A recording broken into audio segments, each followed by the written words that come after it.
वैशाख मास महात्म्य पहला अध्याय। मनुष्यों में श्रेष्ठ नर और नारायण को नमस्कार कर और देवी सरस्वती तथा व्यास जी को प्रणाम कर उनकी जय बोलता हूँ।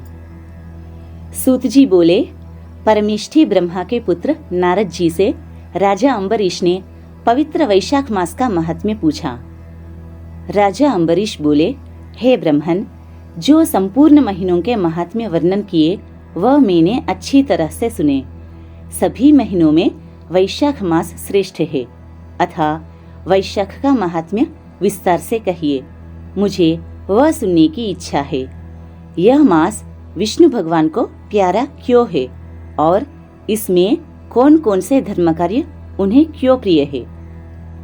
इस मास में क्या दान करना चाहिए, उसका क्या फल होता है, ये सब कार्य किस देवता को प्रसन्न करने के लिए करने चाहिए, इस मास में करने योग्य काम क्या है और कौन से कार्य विष्णु भगवान को प्रिय है, इसमें क्या दान किस लिए किया जाता है, उसका फल और उद्देश्य क्या है, इस मास में किन किन वस्तुओं से भगवत पूजन करना चाहिए।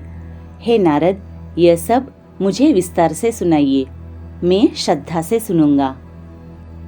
नारद जी बोले, हे राजन, सभी महीनों का महात्म्य पहले विष्णु जी ने लक्ष्मी जी से किया था, जो मुझसे ब्रह्मा जी ने कहा है।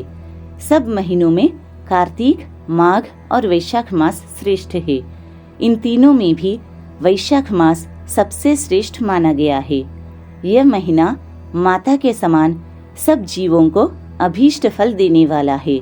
इस महीने में दान, यज्ञ, व्रत और स्नान करने से सब पापों का नाश हो जाता है। यह महीना धर्म, कर्म, यज्ञ और तप का सार है। इसकी देवता भी प्रशंसा करते हैं। यह मास विद्याओं में वेद विद्या के समान, मंत्रों में प्रणव, वृक्षों में कल्पवृक्ष, गौओं में कामधेनु, नागों में शेष, पक्षियों में गरुड़ के समान है। देवों में विष्णु, वर्णों में ब्राह्मण, प्रिय वस्तुओं में प्राण और मित्रों में भार्या के समान है। नदियों में गंगा के समान, तेजस्वियों में सूर्य, शस्त्रों में चक्र, धातुओं में सुवर्ण, वैष्णवों में शिवजी के समान, रत्नों में कौस्तुभ मणितुल्य, धर्म के लिए सब में उत्तम मास है। इस मास के समान विष्णु भक्ति उत्पन्न करने वाला और कोई महीना नहीं है। मेष की संक्रांति वैशाख मास में सूर्योदय से पहले जो मनुष्य स्नान करता है, उससे विष्णु भगवान लक्ष्मी जी सहित अत्यंत प्रसन्न होते हैं। जैसे अन्न से सब प्राणी प्रसन्न होते हैं, वैसे ही वैशाख स्नान से निस्संदेह विष्णु भगवान प्रसन्न होते हैं। वैशाख स्नान करने वाले मनुष्य और जो उनका अनुमोदन करता है, वह भी सब पापों से छूटकर विष्णु लोक जाता है। मेष राशि के सूर्य में प्रातः काल एक बार भी स्नान कर जो मनुष्य आहनिक करता है, वह महापापों से छूटकर विष्णु लोक पाता है। वैशाख मास में स्नान करने के लिए जो मनुष्य एक पग भी चलता है, उसे 10,000 अश्वमेध यज्ञ करने का फल मिलता है, इसमें संदेह नहीं।